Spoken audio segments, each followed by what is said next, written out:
मन मंदिरा ते जाने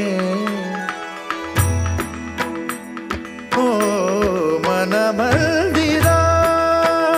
ते जाने उजळून घे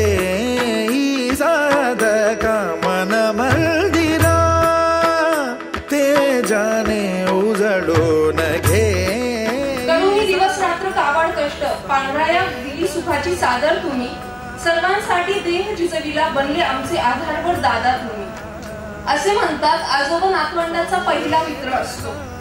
पण माझ्यासाठी त्याहून जास्त माझ्या लहानपणी कितीही रडते असं सगळं घर म्हणायचं पण मायेची ऊब देऊन शांत करणारे मात्र दादा तुम्ही साधका मन मंदिरा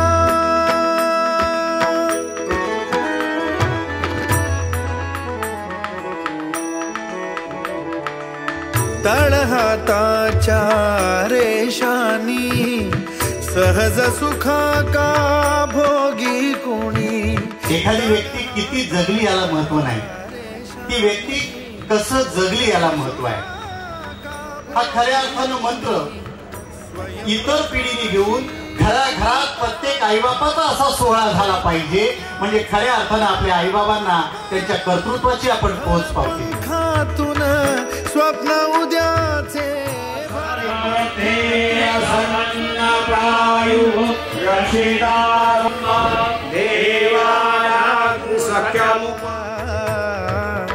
उजळून घे साधका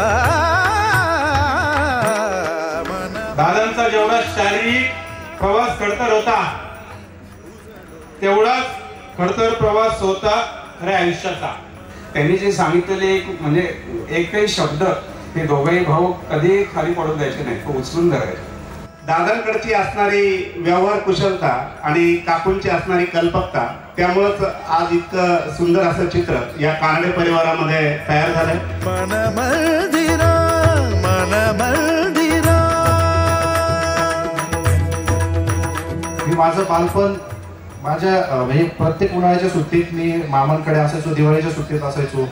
मी माझं बालपणाचे माझे खूप वर्ष दादांच्या संगतीत घातले आणि त्यांच्याकडनं खरंच खूप जास्त व्यवहार माणुसकी माणसं कशी जोडायची हे सगळं शिकलोय तुम्ही आज आमच्यासाठी खूप खंबीरपणे उभा आहात तुमच्यामुळे आज आम्हाला हा दिवस बघायला मिळाला आणि आम्ही असं आमचं भाग्य समजतो की तुम्ही आमच्या चौथ्या पिढीला तुम्ही साथ दिली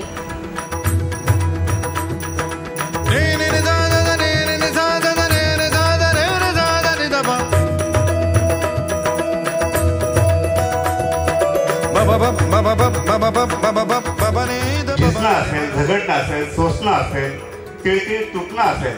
हा तुमच्या जीवनाचा खऱ्या अर्थानं गाभा न डगमगता न घाबरता परिस्थितीला नामोहरम केलंच तुम्ही या नभा म्हणूनच तुमच्या यशस्वी कर्तृत्वाला सहस्त्रचंद्र आहे साक्षीला सहस्त्रचंद्र आहे साक्षीला बघा या परिस्थितीतून आजची परिस्थिती ही सत्याने चालल्यानंतर कशी तयार होते याचं उदाहरण एक मी वाचलंय ध्येय धाता आणि ध्यान या तीन गोष्टी जर एकत्र झाल्या तुमच्या लाईनीमध्ये आल्या तर सगळं काही शक्य आहे आणि ते दादांनी करून दाखवलं आज दादा काकू आपला संसार सुखी पाहून आनंदी जीवन जगत आहेत अशीच कृपा ईश्वर त्यांच्यावर सदैव ठेवो ही प्रार्थना करतो मग औचित्य भेटलं की दादांचा आज वाढदिवसाच्या दिवशी आपण एक संस्था केली पाहिजे की त्या संस्थेच्या माध्यमातून आपण प्राण्यांना आणि गरजू विद्यार्थी असतील किंवा जिथे पण गरज आहे तर तिथे आपण पोहोचायचं. जो लोग पूजा और अर्चना करते हैं वो पुण्य कमाते हैं, पर जो लोग सेवा करते हैं वो भगवान को कमाते हैं.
Ah